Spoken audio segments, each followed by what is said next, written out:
Bismillahirrahmanirrahim. Assalamualaikum warahmatullahi wabarakatuh.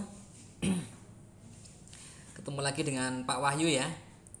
Untuk pertemuan yang keempat, mata kuliah etika dan jurisprudensi farmasi. Oke, sebelum kita mulai, marilah kita berdoa terlebih dahulu.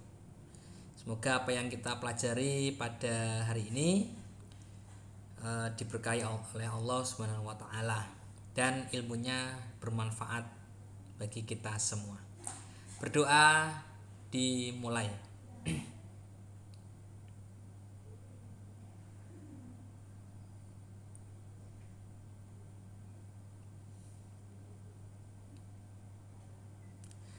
Berdoa selesai. Oke, kemarin kita minggu lalu sudah mempelajari terkait dengan etika profesi ya.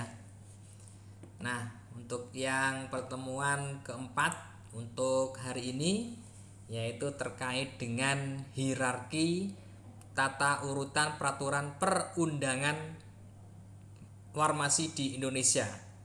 Jadi kalau kita lihat peraturan perundangan terkait dengan kefarmasian itu dari tahun ke tahun selalu ada pembaruan, selalu terupdate ya. Jadi kalau Anda nanti mempelajari regulasi, undang-undang, peraturan-peraturan sekarang, bisa jadi kalau Anda nanti sudah jadi apoteker ya, itu perundangan, peraturan ya, regulasi itu pasti juga berubah. Jadi makanya kita itu selalu sesuai dengan 10 star farmasi ya, 10 bintang farmasi, yaitu lifelong learner.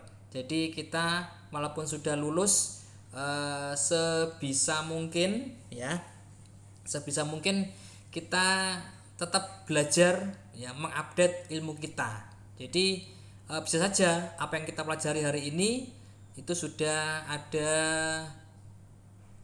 pembaruan ya nanti ya, untuk ke tahun ke demi tahun. Karena apa? Karena kita ketahui bersama bahwasanya terkait dengan regulasi itu hampir tiap tahun selalu berubah ya. Baik, terkait dengan hierarki tata urutan peraturan perundangan farmasi Indonesia, nanti di akhir sesi ini saya akan memberikan sebuah tugas kelompok ya, tugas kelompok yang nanti akan saya bagikan tugasnya di masing-masing kelompok. Oke, baik.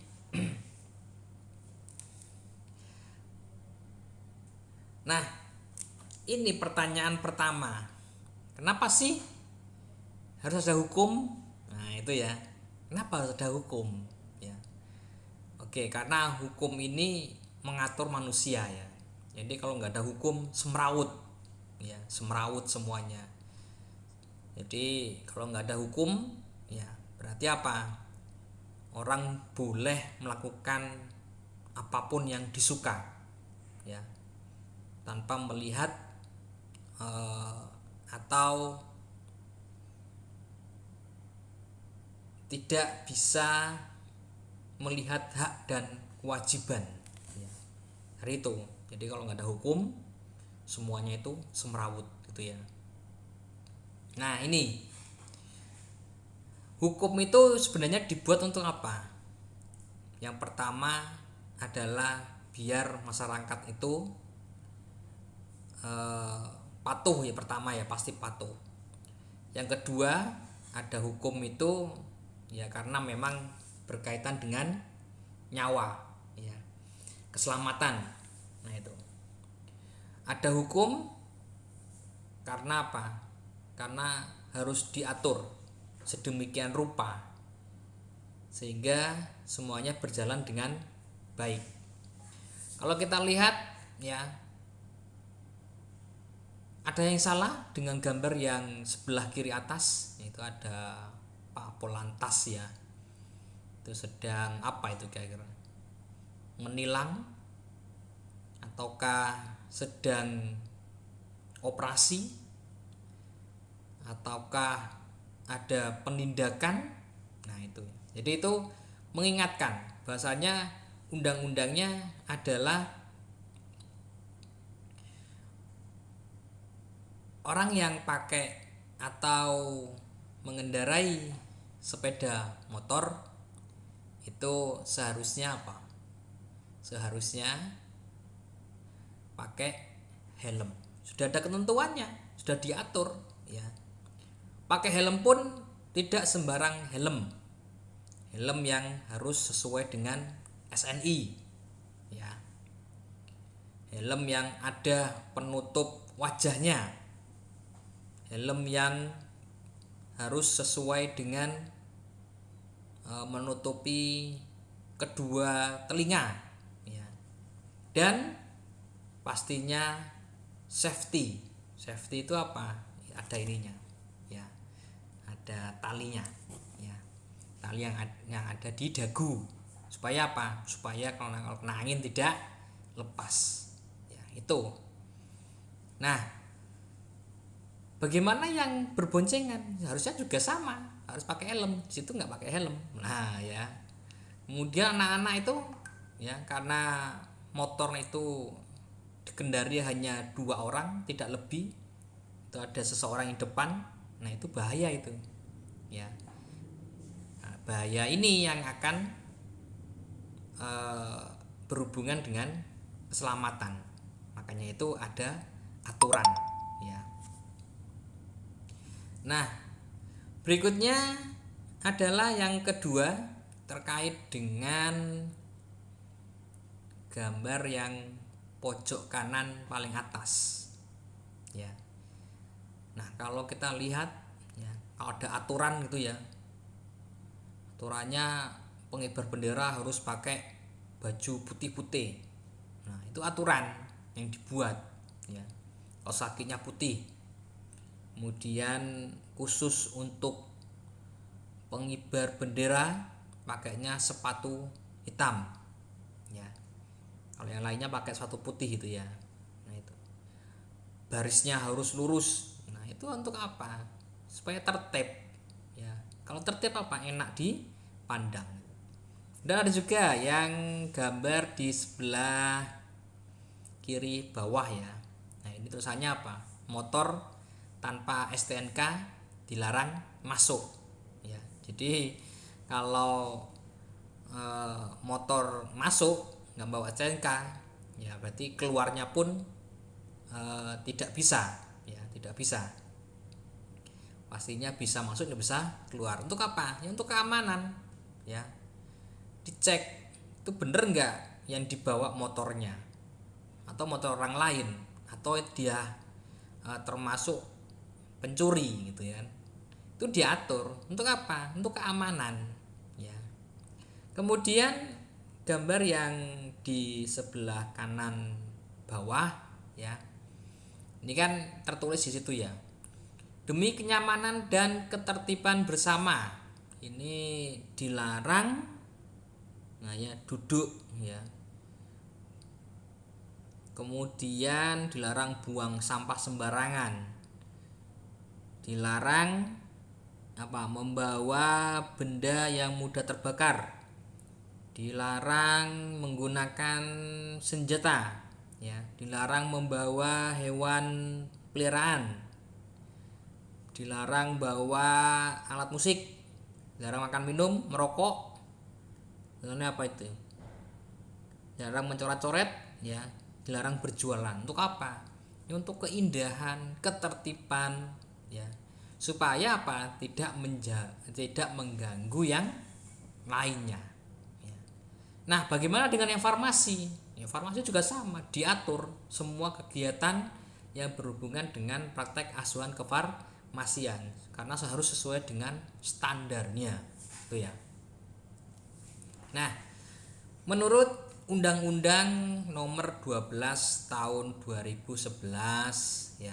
Peraturan perundang-undangan itu adalah peraturan yang tertulis yang memuat norma hukum yang mengikat secara umum dan dibentuk atau ditetapkan oleh lembaga negara atau pejabat yang berwenang melalui prosedur yang ditetapkan dalam peraturan perundang-undangan. Ya, itu terkait dengan norma ya, tata tertib ya, memang harus dibuat gitu ya. Sebenarnya perundang-undangan itu memiliki 3 unsur mutlak peraturan ya.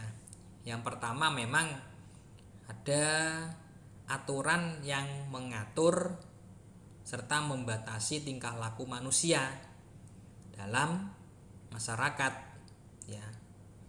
Jadi dibatasi tingkah lakunya ya, jangan sampai tingkah laku ini nanti bisa merugikan orang lain, bisa menimbulkan korban bagi orang lain. Ini memang harus diatur ya. Kalau enggak gitu suka-suka nanti ya. Contohnya apa? Yaitu misalnya tata tertib berlalu lintas. Ya dikasih di situ, dilarang parkir. Kenapa dilarang parkir? Ya biar tidak macet. Kalau parkir di sana ya semua, kalau nggak dibatasi, wah nanti perjalanan yang ada di jalan itu malah mengganggu orang lain sehingga menimbulkan kemacetan. Memang ada yang sifatnya memaksa ya, mau ndak mau ya juga harus mematuhi, walaupun sebenarnya undang-undang atau sosialisasinya itu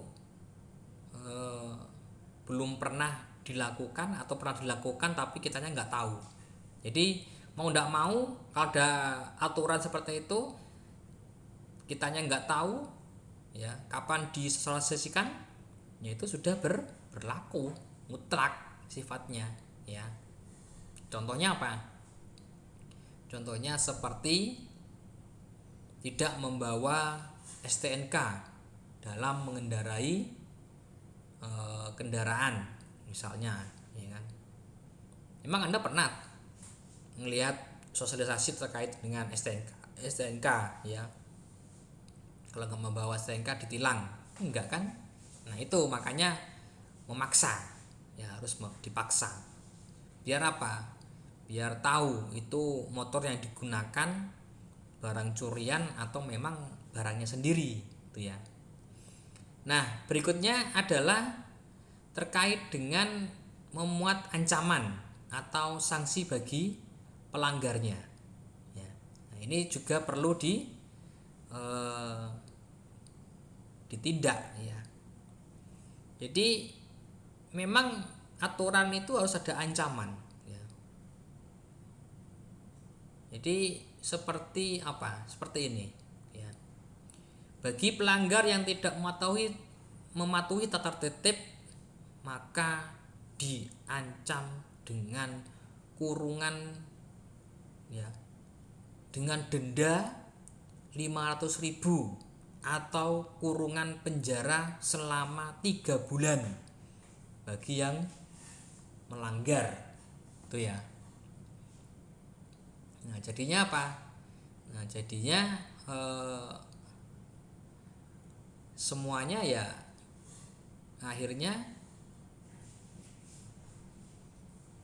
patuh ya, karena diancam gitu ya, karena mengikat. Kalau nggak gitu ya nanti nggak tertib gitu ya. Nah ada tata peraturan perundang-undangan ya. Jadi peraturan perundang-undangan itu ditata. Maksudnya untuk apa? Ya maknanya itu bahwa peraturan perundang-undangan yang berlaku ini memiliki hierarki atau tingkatan. Nah peraturan yang satu ini memiliki kedudukan yang lebih tinggi dibandingkan peraturan yang lain. Nah, Jadi ada tingkatannya. Misalnya peraturan presiden, nah itu yang tertinggi. Peraturan pusat, ya, pemerintah pusat. Kemudian turun lagi peraturan gubernur, ya. Turun lagi peraturan wali kota, peraturan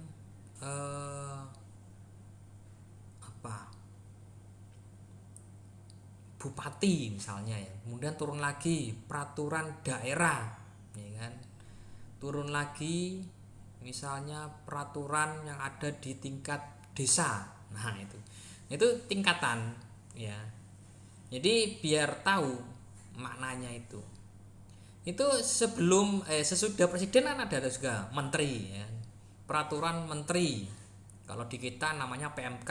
Apa Pak PMK, Pak? Peraturan Menteri Kesehatan, itu ada. Peraturan Menteri Hukum dan HAM. Nah, itu juga ada, ya. Nah, sehingga apa? Sehingga semuanya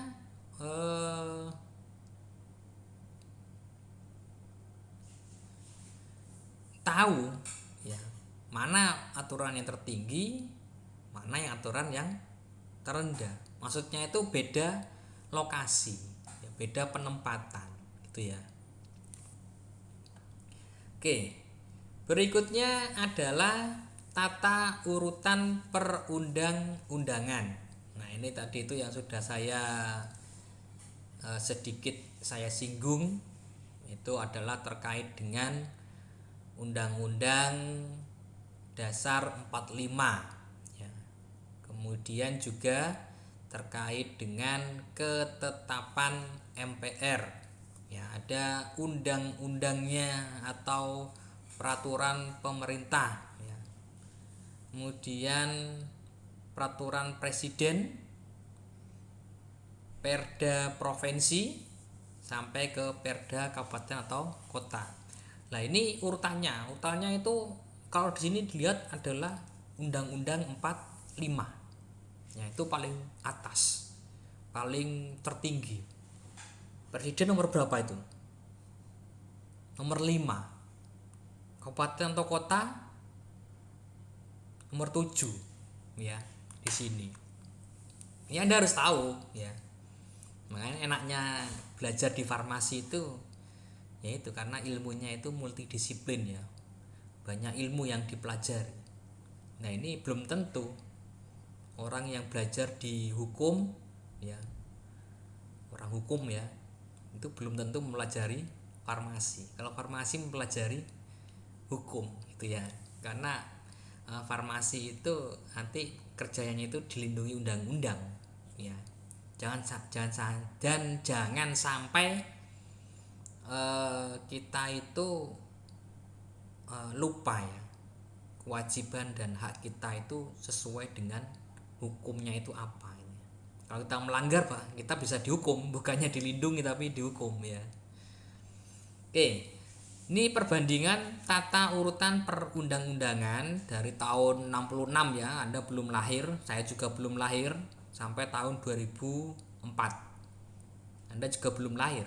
Anda lahir tahun berapa? Sekitar tahun 2010-an berarti, ya, kisarannya, ya. Kalau sekarang tahun 21, paling Anda itu lahirnya di tahun 2007 atau 2008 mungkin, ya, atau 2006-an mungkin. Antara 2005 lah, ya, mungkin Anda sekarang itu. Nah, jadi tata urutan peraturan perundang-undangan menurut TAP MPR nomor 20, ya, ini tentang sumber tertib hukum Republik Indonesia dan tata urutan peraturan perundang-undangan Republik Indonesia. Jadi tata urutan peraturan perundang-undangan menurut TAP MPR nomor 3 MPR tahun 2000 tentang sumber hukum dan tata urutan perundang-undangan. Nah, kalau Undang-Undang nomor 10 tahun 2004 ini tentang pembentukan peraturan, dibentuk, ya. Nah, tata urutan peraturan perundang-undangan menurut Undang-Undang Nomor 12 Tahun 2011 ya. Ini terkait dengan pembentukan peraturan perundang-undangan. Jadi memang beda ya. Ini kita juga harus paham ya terkait hal ini. Nah, berikutnya terkait dengan perbedaan ya dari tahun ke tahun ya. Nah, ini jadinya itu kan kalau yang tahun 1966 ini memang ada Undang-Undang 45 ketetapan MPR, kemudian di undang-undang ya ada peraturan pemerintah, keputusan presiden, kemudian pelaksanaan lainnya ada peraturan menteri, instruksi menteri ya. Kemudian ada Undang-Undang 45, ketetapan MPR, undang-undang, perpu, ke peraturan pemerintah, keputusan presiden sampai ke peraturan daerah ya. Dan untuk Undang-Undang Nomor 10 Tahun 2004 ya, ini ada Undang-Undang 45, ada undang-undang atau perpu, kemudian ada peraturan pemerintah, peraturan presiden sampai peraturan daerah ya. Dan kalau menurut Undang-Undang Nomor 12 Tahun 2011 ini ada Undang-Undang 45, ketetapan MPR, undang-undang atau perpu ya, peraturan pemerintah, ada perpres sampai ke perda provinsi ya, sampai perda kota atau kabupaten ya.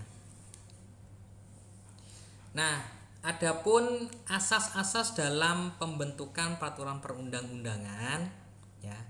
Ini menurut peraturan perundangan pasal 5, sini ada kejelasan tujuan ya.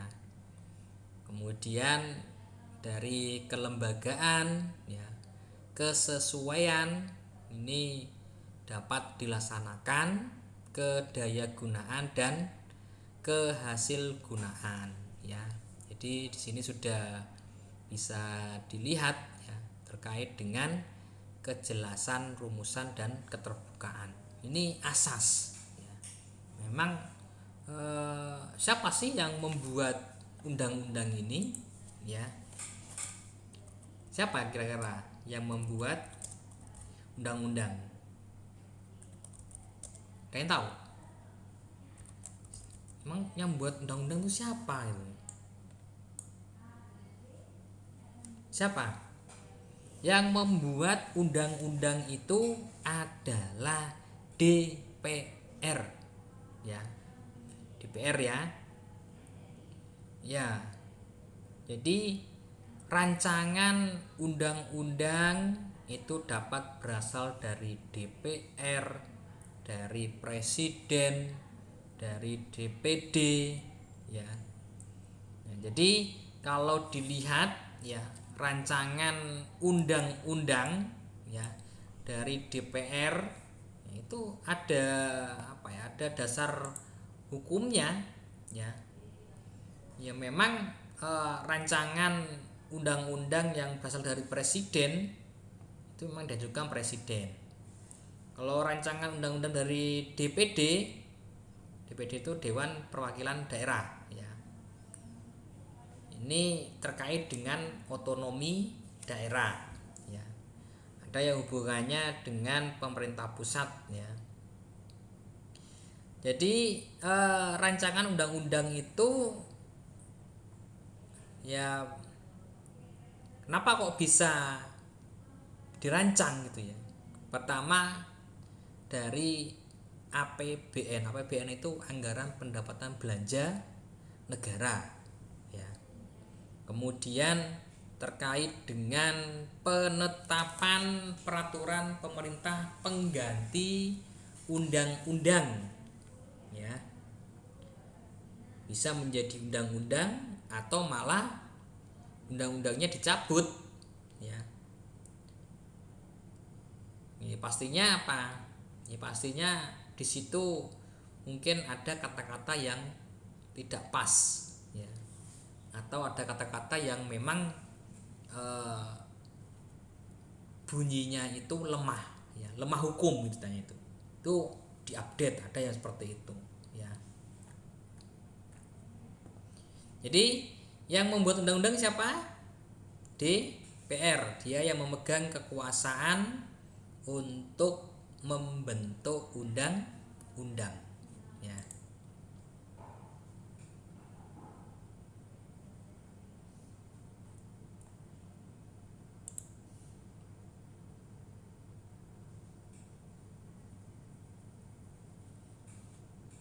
Nah, berikutnya adapun materi muatan ya. Peraturan perundang-undangan pada pasal 6 ini terkait dengan pengayoman. Pengayoman itu apa? Dirangkul, dilindungi ya, itu diayomi ya. Dipayungi. Nah, itu ya, jelas itu sudah. Kemudian tersitu ada terkait dengan kemanusiaan ya, kita memang harus melindungi, negara itu harus melindungi. Melindungi siapa Pak? Ya melindungi rakyatnya gitu ya. Itu sudah jelas di situ. Rakyat itu harus dilindungi, makanya ada tentara, ada polisi itu ya. Kemudian kebangsaan. Nah, ini memang karena kita itu suatu negara ya perlu dimuat terkait dengan undang-undang. Hubungannya dengan ekspor impor ya. Nah, itu harus kita itu harus punya hukum yang jelas itu. Dan yang paling sering terjadi di Indonesia ya terkait dengan kebangsaan apa? Yaitu rebutan wilayah perairan yang ada di Indonesia. Karena ada beberapa negara yang mengambil hak itu ya. Hak siapa Pak? Haknya ya bangsa Indonesia ya. Misalnya nangkep ikan ya kan. Kemudian ada barang masuk tanpa adanya apa istilahnya? Itu ya, pajak ya. Itu masuknya langsung. Jadi kan istilahnya itu barangnya itu ilegal ya. Kemudian penangkapan ikan itu ada.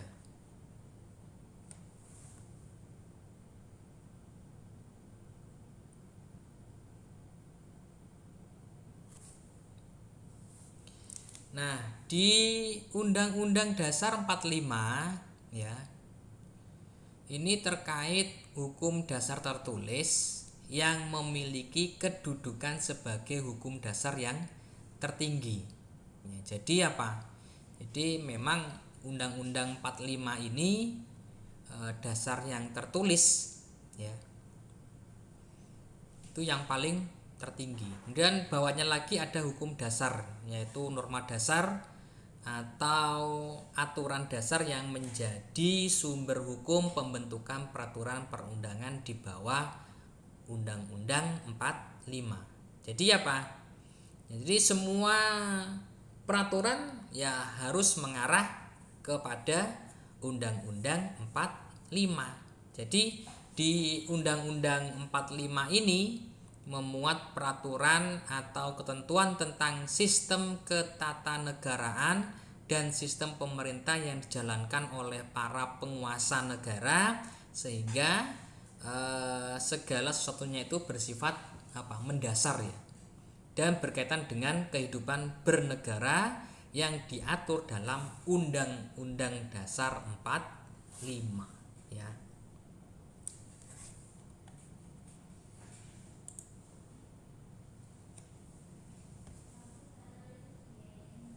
Nah, ketetapan Majelis Permusyawaratan Rakyat TAP MPR ini artinya apa? Suatu bentuk keputusan yang dikeluarkan oleh MPR dan memiliki kekuatan hukum ya, yang mengikat keluar maupun ke dalam MPR ya. Jadi kalau kita lihat landasan hukum pembentukan dari perundang-undangan yang sebelumnya ya, TAP MPR itu ya tidak dimasukkan ke dalam hierarki ya, walaupun sebenarnya dimasukkan ya, bukan berarti keberadaan TAP MPR ini tidak berlaku. Nah, kemudian dalam Undang-Undang Nomor 12 Tahun 14, TAP MPR ini dimasukkan kembali dalam tata urutan perundang-undangan ya.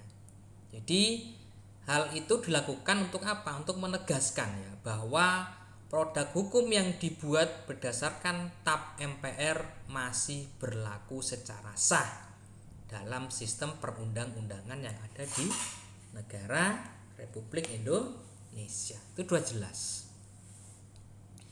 Nah, di undang-undang juga nomor 12 tahun 2011, undang-undang itu apa? Aturan ya yang dibentuk oleh DPR ya, harus disetujui oleh presiden. Kalau presiden nggak setuju ya nggak terbentuk ya. Dan undang-undang itu merupakan salah satu bentuk peraturan yang berfungsi melaksanakan Undang-Undang 45. Contohnya Undang-Undang tentang Sistem Pendidikan Nasional. Itu ya dasarnya apa? Dasarnya adalah di Undang-Undang Dasar 45.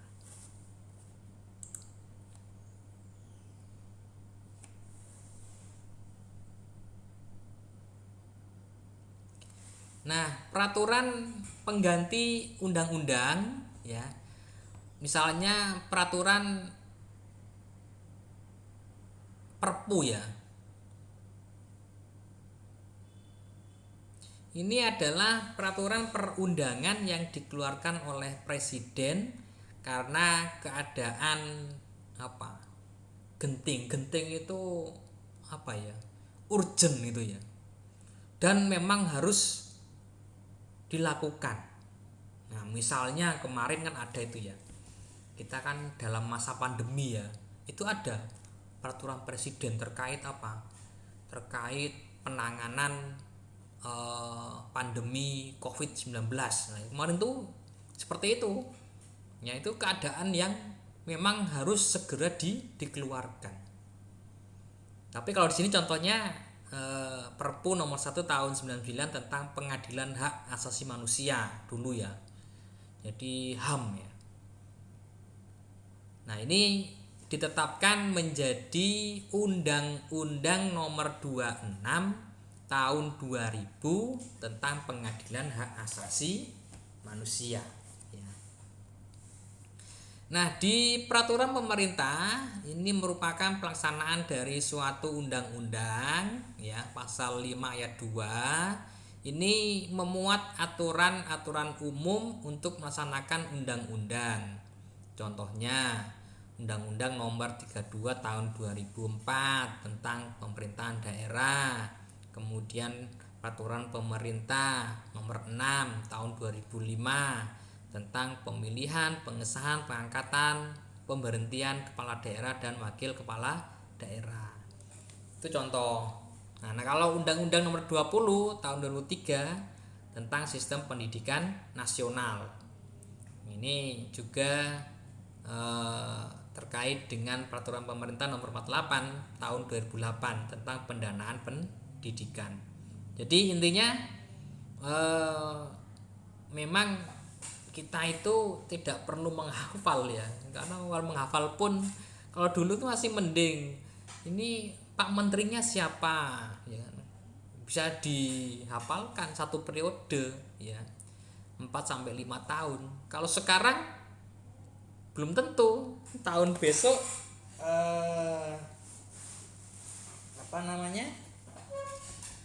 menterinya sama, bisa jadi ada rolling gitu ya, menterinya ganti ya kan. Ini susah ini kalau seperti itu terus ya. Kalau dulu masa kecil Pak Wahyu, itu menteri-menterinya masih bisa diingat, bisa dihafalkan. Kalau sekarang nggak bisa, baru melaksanakan jadi menteri 6 bulan kemudian diganti. Kemudian Perpres ya. Perpres itu peraturan presiden. Ini adalah peraturan perundang-undangan yang ditetapkan oleh presiden untuk menjalankan perintah peraturan perundang-undangan yang lebih tinggi atau dalam menyelenggarakan kekuasaan pemerintah. Jadi menyusun perpres ditegaskan dalam pasal 55 Undang-Undang Nomor 12 Tahun 2011. Nah, kalau peraturan yang di daerah provinsi, ini peraturan perundang-undangan yang dibentuk oleh Dewan Perwakilan Rakyat Daerah provinsi dengan persetujuan bersama gubernur. Nah, ada syaratnya. Peraturan daerah itu tidak boleh bertentangan dengan peraturan yang lebih tinggi. Nah, itu ya. Kalau yang peraturan yang lebih tinggi diperbolehkan tapi perdanya tidak dibolehkan, nah itu termasuk apa? Bertentangan ya. Nah, di peraturan daerah, kabupaten atau kota ini terkait dengan peraturan perundang-undangan yang dibentuk oleh DPRD yang ada di kabupaten atau kota dengan persetujuan bersama antara bupati dan wali kota. Ya, perda ini dibentuk sesuai dengan kebutuhan daerah yang bersangkutan ya. Nah, ketaatan terhadap peraturan perundang-undangan di berbagai lingkungan ini memang membutuhkan kesadaran yang tinggi dari masyarakat untuk mematuhi dan mentaati ya. Jadi patuh itu berarti apa? Sikap sedia melaksanakan aturan. Nah, sikap patuh itu membentuk perilaku disiplin ya. Dan kepatuhan terhadap hukum itu yang merupakan cerminan dari kepribadian seseorang. Nah, ini ya. Nah, kesadaran hukum warga negara ini dapat diukur dari pengetahuan hukum, pemahaman hukum, ada sikap terhadap norma-norma hukum, serta perilaku hukum ya. Nah, kalau kita lihat di undang-undangnya ya, misalnya undang-undang obat keras ya, ini undang-undang nomor 23 tahun 92 tentang kesehatan ya. Kemudian ada peraturan pemerintah ya, ini nomor 20 tahun 1962 tentang lafal sumpah atau janji apoteker. Nah, ini sudah ada ini peraturan pemerintah ya. Kemarin yang kita bahas yang kemarin. Kemudian perubahan atas peraturan pemerintah nomor 26 tentang apotek ya. Kemudian ada masa bakti apoteker, tenaga kesehatan, pengawasan dan pengendalian minuman beralkohol, pengamanan sediaan farmasi dan alkes tahun 98, kemudian terkait tahun 99 label dan iklan pangan. Ini tahun 2004 terkait dengan keamanan mutu dan gizi pangan. Dan tahun 2009 itu ada peraturan pemerintah nomor 51 tahun 2009 terkait pekerjaan kefarmasian. Nah, ini kita dilindungi di sini. Tapi kalau kita di luar konteks, maka kita yang akan dihukum ya. Oke, juga ada apotek ya. Nah, ini apotek itu ada tahun 1802 nomor 97 ya. Reglemen ini waktu zamannya Belanda ini ya. Sebagaimana dirubah terakhir menurut ST ini ya. Ini tahun 49 nomor 228 tentang menjalankan peracikan obat ya. Dulu itu waktu zaman Belanda ini sudah diatur ya. Kemudian ada zamannya peraturan Menteri Kesehatan. Nah, ini pada tahun 1981 ya. Terkait dengan pengelolaan dan perizinan apotek. ya. Kemudian pada tahun 90 terkait dengan ketentuan dan tata cara pemberian izin apotek. Lah ini aja sudah berbeda sekarang izin apotek ya. Ini sudah beda. Ini nanti tak kasih tugas ya. Kemudian tahun 93 terkait dengan kriteria obat yang dapat diserahkan tanpa resep. Nah, kemudian ada ketentuan dan tata cara pemberian izin apotek, dan sekarang pun sistemnya adalah terintegrasi ya. Kemudian tahun 93 daftar obat wajib apotek ya nomor 2. Kemudian tahun 2007 ada apotek rakyat, tapi ini apotek rakyat itu sudah nggak ada kayaknya ya. Kemudian masih di apotek ya, ini keputusan Menteri Kesehatan terkait persyaratan apotek itu sudah berbeda. Kemudian perizinan juga berbeda. Kemudian ada obat wajib apotek, daftar OWA, perubahan Permenkes tentang ketentuan tata cara pemberian izin apotek. Lah ini kemarin aja sudah berlangsung sekitar sekitar hampir 23 tahun ya, baru ada perubahan ya. Kemudian 2004 tentang standar pelayanan kefarmasian di apotek. Nah ya, yang terbaru ini tahun 2019 ini. Kemudian terkait dengan narkotika dan psikotropika. Nah, kemudian ada obat tradisional ya.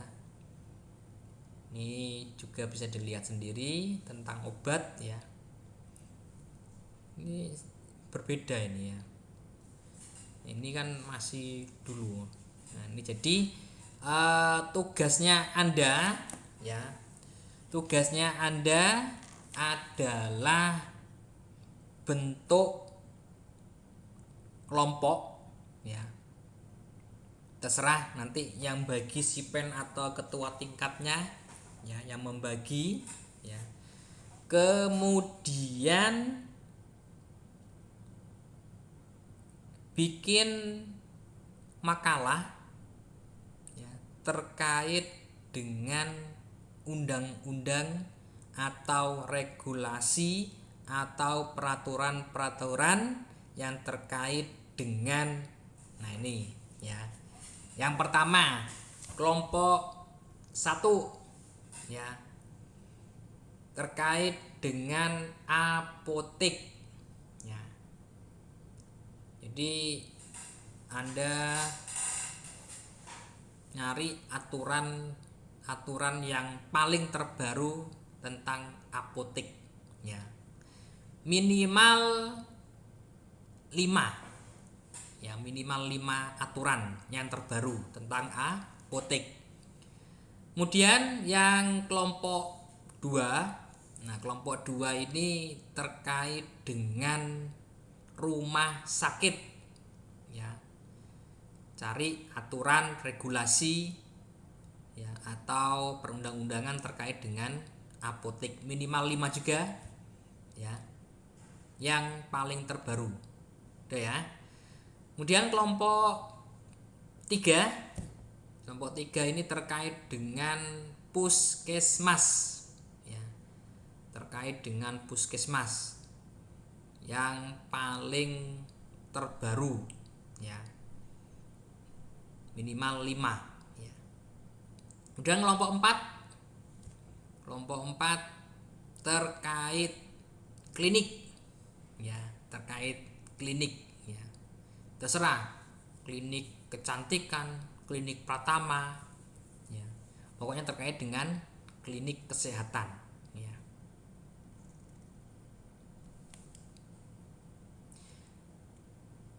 Itu yang keberapa? Keempat ya.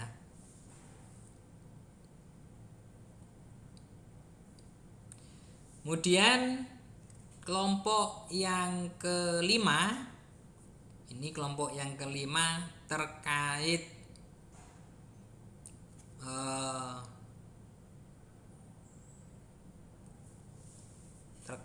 dengan narkotika dan psikotropika. Aturan yang terbaru juga. Berarti sini ada 5 kelompok ya. Jadi silakan, biasanya ini kan satu kelas kan ada berapa, 30 mahasiswa ya. Berarti dalam satu kelompoknya ada 6 orang ya. 6 orang. Nanti dibikin makalah, dibahas di situ ya dari masing-masing undang-undang atau regulasi atau peraturan-peraturan. Nah, silakan nanti dibikin makalah, dikumpulkan via WA boleh, kemudian via aja ya, email ya, email Pak Wahyaja masing-masing kelompok ya, nggak usah dijilid, nggak usah di print ya, cukup soft copy-nya saja ya, yang penting ada nama kelompoknya. Itu saja yang bisa saya sampaikan dalam pertemuan yang keempat ini ya.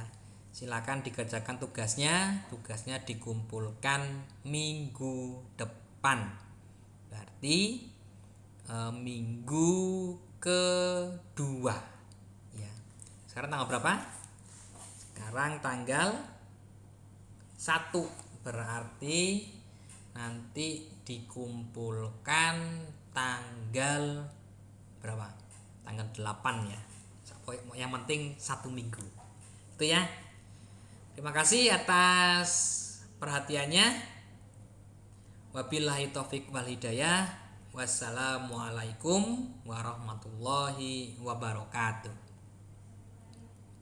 Mari kita tutup dengan doa kafaratul majelis bersama-sama. Bismillahirrahmanirrahim. Subhanakallahumma wa bihamdika asyhadu alla ilaha illa anta astaghfiruka wa atubu ilaik. Sekali lagi terima kasih atas perhatiannya. Wabillahi taufik wal hidayah. Wassalamualaikum warahmatullahi wabarakatuh.